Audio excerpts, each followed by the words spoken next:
अष्टावक्र गीता नवा प्रकरण। प्रश्न, त्याग कैसे करना चाहिए? उत्तर, ये मेरा कर्तव्य है और यह मेरे को कर्तव्य नहीं है। इसी का नाम कृत और अकृत है। अर्थात इस तरह का जो आग्रह है, अर्थात अवश्य ही मेरे को ये करना उचित है और अवश्य ही मेरे को यह करना उचित नहीं है, इन दोनों में अभिनिवेश अर्थात हट ना करना और द्वंद्व जो सुख दुख है, मैं इन दोनों से रहित हो जाऊं, इसमें आग्रह ना करना, क्योंकि वे दोनों किसी भी देहधारी के कभी शांत नहीं हुए हैं और ना होंगे। अष्टावक्र जी कहते हैं कि हे जनक, इन कृत अकृत आदि के त्याग से भी तू वैराग्य को प्राप्त हो, क्योंकि हे शिष्य, तू अवृत्ति है, तेरा आग्रह यानी हठ किसी में भी नहीं है। अष्टावक्र जी कहते हैं कि हे शिष्य, हजारों मनुष्यों में से किसी एक भाग्यशाली पुरुष के चित्त में वैराग्य उत्पन्न होता है, उसके जीने की और भोगने की इच्छा भी निवृत्त हो जाती है, क्योंकि संसार के पदार्थों में गिलानी और दोष दृष्टि का नाम ही वैराग्य है। जितने संसार के उत्पत्ति और नाश वाले पदार्थ हैं, सब में दोष लगे हैं। संसार में स्त्री, पुत्र, धन और शरीर तथा इंद्रिय आदि सबको प्यारे हैं और इन्हीं के सुख के लिए पुरुष अनेक अनर्थों को करता है और यही सब जीवों के बंधन के कारण है। इस वास्ते बिना इनमें वैराग्य प्राप्त हुए कदापि मोक्ष को प्राप्त नहीं होता है। इसी हेतु से प्रथम इन्हीं में दोष दृष्टि को दिखाते हैं।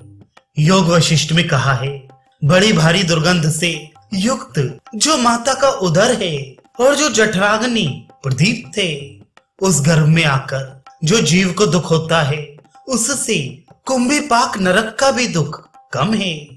एवं गर्भोपनिषद में भी गर्भ के दुखों का वर्णन किया गया है कि जिस काल में गर्भ में जीव अति दुखी होता है, तो ईश्वर से प्रार्थना करता है कि हे प्रभु, इस बार मैं जन्म लेकर अवश्य ही ज्ञान के साधनों को करूंगा, पर जन्म लेकर फिर ये जीव संसार के भोगों में फंस जाता है और गर्भ वाले दुखों को भूल जाता है। इसी कारण फिर बार बार जन्मता और मरता है। शिव गीता में मरण के दुखों को भी दिखाया है। जब जीव प्राणों को त्यागने लगता है, तब पुकारता है, हे भार्य, हे धन, हे पुत्रों, मुझको इस मृत्यु से छुड़ाओ। ऐसे भयानक शब्दों को करता है, जैसे सर्प के मुख में पड़ा हुआ मेढक पुकारता है। मरण काल में यह जीव इधर तो काल के पाशों में बंधा होता है, उधर संबंधियों के स्नेह की रस्सियों से खिंचा हुआ होता है, पर कोई भी मृत्यु से इसकी रक्षा नहीं कर सकता है। पूर्व जन्म में जो माता होती है, वही पुत्र में स्नेह के कारण उत्तर जन्म में उसकी स्त्री बनती है। जो पूर्व जन्म में पिता होता है, वही उत्तर जन्म में पुत्र होता है। जो पूर्व जन्म में पुत्र होता है, वही उत्तर जन्म में पिता होता है। जैसे सायंकाल में इधर उधर से पक्षी उड़कर एक ही वृक्ष पर रात्रि को विश्राम के लिए इकट्ठे हो जाते हैं और प्रातः काल में सब इधर उधर उड़ जाते हैं, वैसे ही इस संसार रूपी वृक्ष में सब जीव कर्मों के वश होकर इकट्ठे हो जाते हैं। फिर प्रारब्ध कर्म के भोग के पूरे होने पर सब अकेले अकेले होकर चले जाते हैं। कोई भी स्त्री, पुत्र, धन आदि इसके साथ नहीं जाते हैं और न साथ आते हैं। इस तरह विचार करके इनमें मोह को कदापि ना करे। देवी भागवत में सुखदेव जी ने जो स्त्री के संबंध से दोष दिखाए हैं, वो इस प्रकार है। पुरुष के बंधन का हेतु स्त्री को ही बेड़ी रूप कहा जाता है, एवं लोहे की बेड़ी से बंधा हुआ पुरुष छूट जाता है, परंतु स्त्री के स्नेह रूपी पाश से बांधा हुआ पुरुष कदापि छूट नहीं सकता। इसी पर एक दृष्टांत देते हैं। एक लड़का बाल्यावस्था में सन्यासी हो गया। जब जवान हुआ, तब तीर्थ यात्रा करने जाता था। रास्ते में उधर से एक बारात आती थी। वह सन्यासी खड़ा हो गया और उसने पूछा, ये क्या है? लोगों ने कहा, ये बारात है। ये जो लड़का घोड़ी पर सवार है, इसकी शादी एक लड़की से होगी। तब उसने पूछा, फिर क्या होगा? तो कहा, जब इसकी स्त्री इसके घर में आएगी तब दोनों आपस में विषयानंद को प्राप्त होंगे, फिर स्त्री के लड़के पैदा होंगे। इतना सुनकर वह सन्यासी चला गया। रास्ते में एक कुएं पर छाया में सो रहा।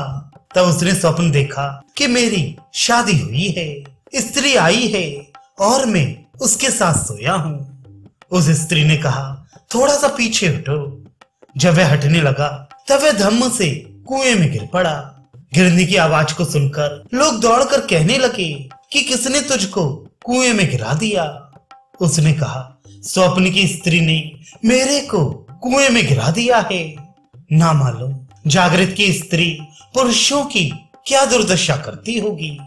तात्पर्य यह है कि विवेकी के लिए स्त्री साक्षात नरक का कुंड है। ऋषि, हे भगवान, कर्मकांडी कहते हैं कि जिसके पुत्र नहीं है उसकी गति भी नहीं होती है। इस वास्ते ये इनखेन उपाय करके पुत्र उत्पन्न करना चाहिए। ऐसा भी देवी भागवत में लिखा है। उत्तर, हे प्रिय दर्शन, ये जो तुमने कहा है कि अपुत्र की गत नहीं होती, सो गत शब्द का क्या अर्थ है? गति शब्द का अर्थ मोक्ष करते हो या दोनों लोकों का सुख करते हो। यदि गति शब्द का अर्थ मोक्ष करो तब सब पुत्र वालों की मुक्ति होनी चाहिए और मनुष्य, पशु आदि सभी ज्ञान के बिना ही मुक्त हो जाएंगे।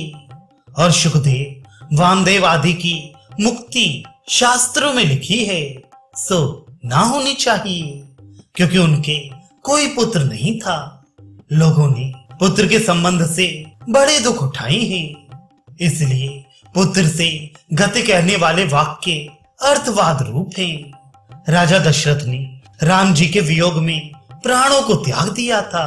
प्रथम तो पुत्र के उत्पन्न होने की चिंता, फिर उसके जीने की चिंता, फिर उसके विवाह और संतति की चिंता जन्म भर बनी रहती है।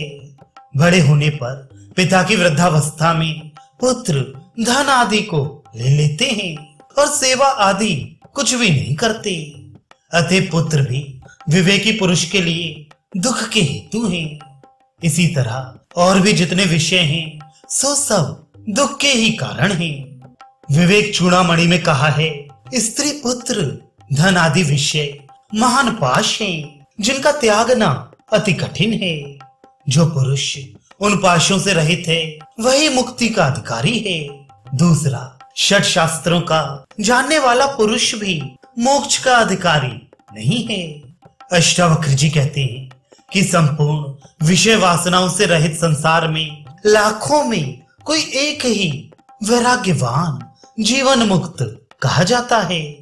ऋषि, ज्ञानी की सर्वत्र इच्छा के उपशम में क्या कारण है? उत्तर, जितना की दृष्टि का विषय प्रपंच है वह सब अनित्य है, अर्थात चेतन में अध्यस्त है। ऋषि, यह प्रपंच कैसा है? उत्तर, आध्यात्मिक आदि तापों से दूषित है। वात, पित्त, श्लेष्मादि निमित्त से जो दुख होता है उसका नाम आध्यात्मिक दुख है। यानी काम, क्रोध, लोभ, मोह, ईर्ष्या आदि से जो मानस दुख है उसी का नाम आध्यात्मिक दुख है। और जो मनुष्य, पशु, सर्प, वृक्ष आदि निमित्त दुख है उसका नाम आदि भौतिक दुख है। यक्ष, राक्षस, विनायक आदि निमित्तक जो दुख है उसका नाम आदि दैविक दुख है। इन तीन प्रकार के दुखों से पुरुष सदैव संतप्त रहता है। इसी वास्ते यह सब प्रपंच असार है, तुच्छ है, त्यागने योग्य है। ऐसा जानकर ज्ञानवान किसी भी पदार्थ की इच्छा नहीं करता। पुरुषों को सुख दुख आदि द्वंद किसी खास काल या अवस्था में नहीं व्यापता है, किंतु सब अवस्थाओं में और सर्व कालों में सुख दुख आदि द्वंद देहधारी को बराबर बनी रहते हैं। इसी वार्ता को राम जी ने अध्यात्म रामायण में कहा है, सुख के अनंतर दुख होता है और दुख के अनंतर सुख होता है। ये दोनों निश्चय ही जीव को अलंग हैं, यानी हटाए नहीं जा सकते। सुख में दुख और दुख में सुख स्थित है, अर्थात क्षण मात्र सुख के देने वाले विषयों से अनेक रोग आदि दुख उत्पन्न होते हैं, और उपवास आदि व्रतों से जिसमें दुख होता है, फिर विषयों की प्राप्ति रूपी सुख होता है। ये दोनों सुख दुख ऐसे मिले हैं जैसे पानी और कीच मिले होते हैं। किसी भी देहधारी से ये सुख दुख किसी काल में त्यागे नहीं जा सकते। इस वास्ते विवेकी पुरुष उन सुख दुख आदि द्वंद्वों में भी इच्छा को त्याग कर शरीर को प्रारब्ध आश्रित छोड़ देता है। हे शिष्य, तर्क शास्त्र को और कर्म कांड में निष्ठा को त्याग करके केवल आत्मज्ञान में ही निष्ठा करनी चाहिए, क्योंकि तर्क शास्त्र आदि सब बुद्धि के भ्रम करने वाले हैं। गौतम आदि के जो मत हैं वे वेद और युक्ति प्रमाण के विरुद्ध हैं, केवल ब्रह्म जाल में डालने वाले हैं। गौतम आदि के मत पर चलने वाले न्यायिक ईश्वर आत्मा और जीवात्मा दोनों को जड़ मानते हैं, और ज्ञान इच्छा आदि को आत्मा का गुण मानते हैं। फिर ईश्वर आत्मा के गुणों को नित्य मानते हैं, जीवात्मा के गुणों को अनित्य मानते हैं, और सारे जीवात्मा को व्यापक मानते हैं। आत्मा के संयोग को ज्ञान के प्राप्ति कारण मानते हैं। परमाणुओं से जगत की उत्पत्ति मानते हैं, फिर परमाणुओं को निरवयव मानते हैं। प्रथम तो जीवात्मा और ईश्वर आत्मा जड़ नहीं हो सकते, क्योंकि आत्मा सत्य रूप, ज्ञान स्वरूप और आनंद रूप है। इस श्रुति के साथ विरोध आता है। दूसरा, दोनों ईश्वर आत्मा के जड़ मानने से जगदांध प्रसंग होगा। यदि ये मान लिया जाए कि कर्म जड़ है, आत्मा जड़ है, ईश्वर आत्मा भी जड़ है, तो फिर भोक्ता, कर्ता और फल प्रदाता कोई भी नहीं होगा, क्योंकि जड़ में भोक्तापन, कर्तापन आदि शक्ति बनती नहीं, और जड़ के गुण ज्ञान और चेतनता बन नहीं सकते, क्योंकि गुण गुणी का भेद नहीं होता। जैसे अग्नि और उष्णता, जल और शीतलता का भेद नहीं है। यदि अग्नि से उष्णता और प्रकाश निकाल लिया जाए तो अग्नि कोई वस्तु बाकी नहीं रहती, और दोनों जड़ भी हैं। जैसे अग्नि के स्वरूप उष्ण और प्रकाश हैं, वैसे ज्ञान और चेतनता भी दोनों आत्मा के स्वरूप ही हैं, आत्मा के धर्म नहीं है, क्योंकि गुण गुणी भाव आत्मा में कहीं भी नहीं लिखा है, और चेतनता जड़ का धर्म है। इसमें कोई भी दृष्टांत नहीं मिलता, इसलिए न्यायिक का कथन असंगत है। यदि ईश्वर की इच्छा आदि गुणों को नित्य माना जाए तो ईश्वर की इच्छा अनुसार जगत की उत्पत्ति अथवा प्रलय सर्वदा हुआ करेगी, यानी दोनों में से एक ही होगा, दोनों नहीं होंगे। यदि ये माना जाए कि दोनों कभी प्रलय कभी सृष्टि, तब ईश्वर की इच्छा अनित्य हो जाएगी। सारी जीवात्मा व्यापक भी नहीं हो सकते। यदि ऐसा माने तो एक के शरीर में जगत भर के जीवात्मा बैठे हैं, और सब जीवात्माओं के साथ उसके मन के संयोग बने रहने से उसको सर्वज्ञता होनी चाहिए। इस कारण सबको सर्वज्ञता होनी चाहिए, सो तो होती नहीं है। इसी से सिद्ध होता है कि जीवात्माओं को व्यापक मानना युक्ति प्रमाण से विरुद्ध है, और परमाणुओं से जड़ जगत की उत्पत्ति भी नहीं बनती है, क्योंकि निरवयव परमाणुओं का परस्पर संयोग बनता नहीं, सावयव पदार्थों का ही परस्पर संयोग बनता है। युक्ति प्रमाणों से विरुद्ध होने के कारण न्यायिक का मत विवेकी को त्यागने योग्य है। इसी तरह कर्म निष्ठा वाले कर्मियों के मत में भी विवेकी को श्रद्धा नहीं करनी चाहिए, क्योंकि उनके मत में भी नाना प्रकार के झगड़े लगे हैं। कोई कर्मी होम को ही मुख्य मानते हैं, कोई मंत्रों के जप आदि को ही प्रधान मानते हैं, कोई कृच्छ चांद्रायण आदि व्रतों के करने को ही धर्म मानते हैं, कोई यज्ञों में पशुओं की हिंसा को ही धर्म मानते हैं, कोई मूर्ति पूजा को, कोई तीर्थाटन को धर्म मानते हैं। कर्मजाल इतना बड़ा भारी है कि यदि एक आदमी प्रत्येक दिन एक एक कर्म को करे, तब भी उसके सब उम्र भर में सारे कर्म समाप्त नहीं होंगे और घटी यंत्र की तरह अधोर्ध अर्थात नरक स्वर्ग का हेतु कर्म रूपी जाल है। आत्मविद्या से वह मोक्ष को प्राप्त होता है, इसलिए विवेकी आत्मज्ञानी कर्मों को नहीं करते हैं, किंतु आत्मनिष्ठा में ही मग्न रहते हैं। जैमिनी आचार्य का मत भी श्रुति युक्ति से विरुद्ध है, क्योंकि जैमिनी आत्मा को जड़ चेतन उभय रूप मानते हैं और स्वर्ग की प्राप्ति को ही मोक्ष मानते हैं। एक ही पदार्थ जड़ चेतन उभय रूप नहीं हो सकता, क्योंकि इसमें कोई भी दृष्टांत नहीं मिलता है। फिर चेतन निरवयव है और जड़ सावयव और अनित्य है। शीत उष्ण जैसे परस्पर विरोधी हैं, वैसे ही उभय रूप जड़ चेतन भी विरोधी हैं। और वेद में भी कहीं आत्मा को उभय रूपता में नहीं लिखा है और ना स्वर्ग की प्राप्ति का नाम भी मोक्ष है। श्रुति कहती है कि जैसे इस लोक में कर्मों से प्राप्त की हुई खेती काल पा करके नष्ट हो जाती है, वैसे ही पुण्य कर्मों से प्राप्त हुआ स्वर्ग भी नष्ट हो जाता है। इन श्रुति वाक्यों से स्वर्ग की अनित्यता सिद्ध होती है, और जब स्वर्ग ही अनित्य है तो मुक्ति भी अनित्य अवश्य होगी। इस तरह जैमिनी का मत आत्मज्ञान निष्ठा वाले को त्यागना चाहिए।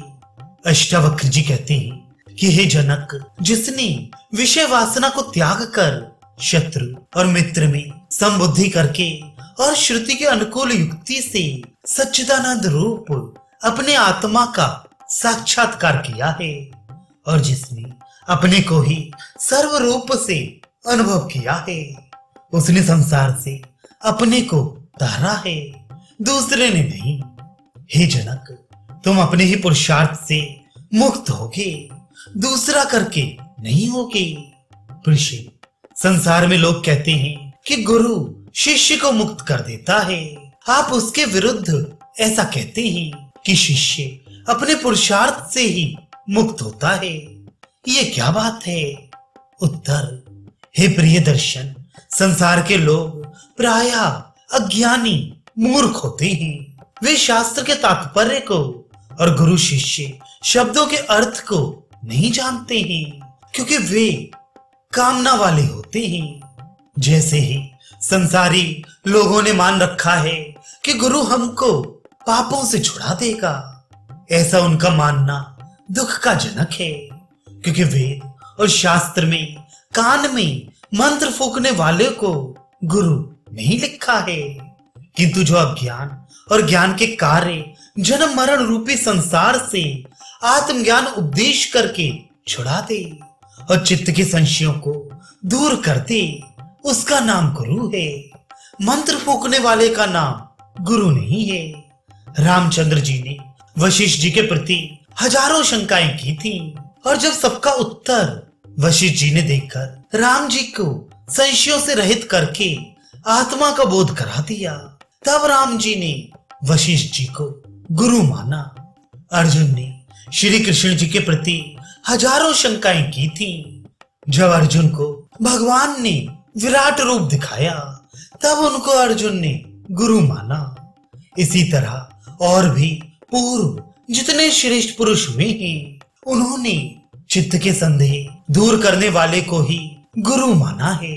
सो भी व्यवहार दृष्टि से ही माना है, आत्म दृष्टि से नहीं माना है, क्योंकि आत्म दृष्टि में आत्मा का भेद नहीं है। अष्टावक्र जी ने आत्मदृष्टि को लेकर के कहा है कि संसारी मूर्ख कान में मंत्र फूकने वाले गुरु के ही अज्ञानार्थ शिष्य पूरे पशु बन जाते हैं, क्योंकि उनको बोध नहीं है कि पारमार्थिक गुरु आत्मज्ञानी का ही नाम है। ऐसे गुरु तो संसार में बहुत दुर्लभ हैं। दूसरा गुरु गायत्री का मंत्र देने वाला है। तीसरा गुरु व्यवहारिक विद्या को पढ़ाने वाला है। चौथा सत्संग गुरु है। विद्यादाता हजारों अक्षरों को पढ़ाता है, पशु से मनुष्य बनाता है, फिर भी लोग उसके उपकार को नहीं मानते हैं। जो 2-4 अक्षरों के मंत्र को कान में फूंक देता है, उसी से पूरे पशु बन जाते हैं। उसके उपदेश से कोई संशय दूर नहीं होता है, बल्कि उल्टे भेद बुद्धि उत्पन्न होती है। कोई विष्णु का मंत्र देकर महादेव से विरोध करा देता है, कोई विष्णु से विरोध कराता है, कोई देवी का पशु बना देता है। कनफुगवे गुरु तो आप ही भेदवाद रूपी कीच में फंसे हैं और शिष्यों को भी फंसाते हैं। अपनी जीविका के लिए शिष्यों के घरों में भिखारियों की तरह मारे मारे फिरते हैं। जैसे वे मूर्ख हैं, वैसे उनके शिष्य भी मूर्ख हैं, क्योंकि जो सत महात्मा संशयों का नाश करते हैं, उनकी वह सेवा पूजा नहीं करते हैं। जो मूर्ख कनफुगवे गुरु संशयों में डालते हैं, उन्हीं की पूरी सेवा करते हैं। जब गुरु ही मोक्ष मार्ग को नहीं जानते हैं, तब शिष्य कैसे जानेंगे? शिष्यों के चित्त में तो अनेक प्रकार के विषयों की कामनाएं भरी हैं। उन कामनाओं की पूर्ति के लिए वे मंत्र लेकर जपते हैं और जपते जपते मर जाते हैं, परंतु कामना किसी की भी पूरी नहीं होती। इसी पर गुरु गीता में भी अज्ञानी मूर्ख गुरु का त्याग करना ही लिखा है। जो गुरु ज्ञान से हीन हो, मिथ्यावादी हो, विडंबी हो, उसका त्याग कर देना चाहिए, क्योंकि जब वह अपना ही कल्याण नहीं कर सकता है, तो शिष्यों का कल्याण क्या करेगा?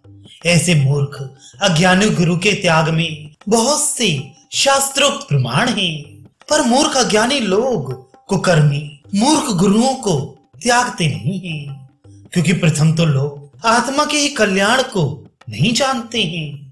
दूसरे, उनके चित्त में भय रहता है कि गुरु का निरादर करने से हमारे को कोई विघ्न ना हो जाए। इसी से मूर्खों के मूर्ख जन्म भर उनके पशु बने रहते हैं। इन मूर्ख शिष्य गुरुओं का इस जगह में निरूपण करने का कोई प्रकरण नहीं है, इस वास्ते उनका प्रसंग छोड़ दिया जाता है। हे राजन, ज्ञान की प्राप्ति के अनंतर गुरु शिष्य व्यवहार भी मिथ्या हो जाता है, क्योंकि उसकी भेद बुद्धि नहीं रहती।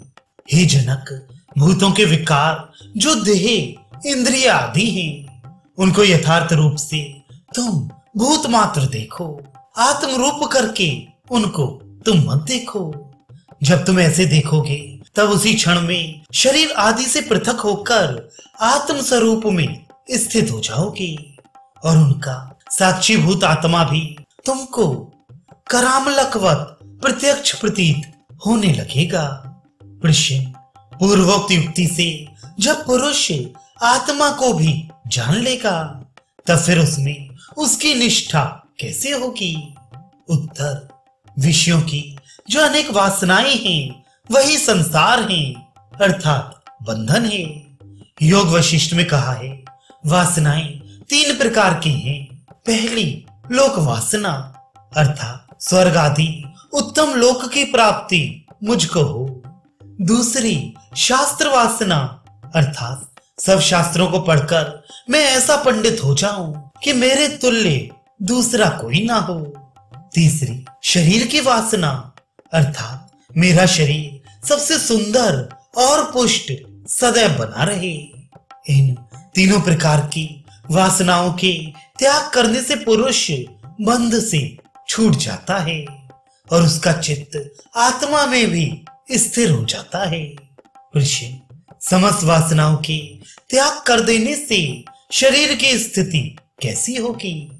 उत्तर, जैसे दूध पीने वाले बालक के और उन्मत्त अर्थात पागल के शरीर की स्थिति प्रारब्ध कर्म से होती है, वैसे विद्वान निर्वासनिक के शरीर की स्थिति भी प्रारब्ध कर्म के वश से रहती है। परंतु ये वासना कि शरीर की स्थिति कैसे होगी, इसका त्याग ही करना उचित है। प्रश्न, यदि पुरुष समग्र वासनाओं का त्याग कर देगा तब आत्मज्ञान को भी वह नहीं प्राप्त होगी, क्योंकि मुमुक्षु को आत्मज्ञान की प्राप्ति की वासना सर्वदा बनी रहती है और ज्ञानवान को भी चित्त के निरोध करने की वासना बनी रहती है। फिर जीवन मुक्त होने की उसको वासना बनी रहती है। सर्व वासनाओं का त्याग तो किसी से भी नहीं हो सकता। उत्तर, वाल्मीकि रामायण में ऐसा लिखा है कि दो प्रकार की वासनाएं कही गई हैं। पहली शुद्ध वासना, दूसरी मलिन वासना। किसी प्रकार से मेरी मुक्ति हो और मैं अपनी आत्मा का साक्षात्कार करूं, उसके लिए जो वृत्ति आदि का निरोध करना है वह शुभ वासना है। विषय भोगों की प्राप्ति की जो वासना है वह मलिन वासना है। दोनों में से मलिन वासना जन्म का हेतु है और शुद्ध वासना जन्म का नाशक है। जो चतुर्थ भूमिका वाला ज्ञानी है और जो मुमुक्षु है उनके लिए शुभ वासना का त्याग नहीं है, किंतु अशुभ वासना का ही त्याग है, क्योंकि विधेय मुक्ति में आत्मज्ञान की ही प्रधानता है। शुभ वासना का नाश उपयोगी नहीं है, परंतु जीवन मुक्ति के लिए समग्र वासनाओं का त्याग और मन का भी नाश और आत्मज्ञान ये तीनों उपयोगी हैं। अष्टावक्र जी जीवन मुक्ति के सुख के लिए जनक जी से कहते हैं कि तू समग्र वासनाओं का त्याग कर।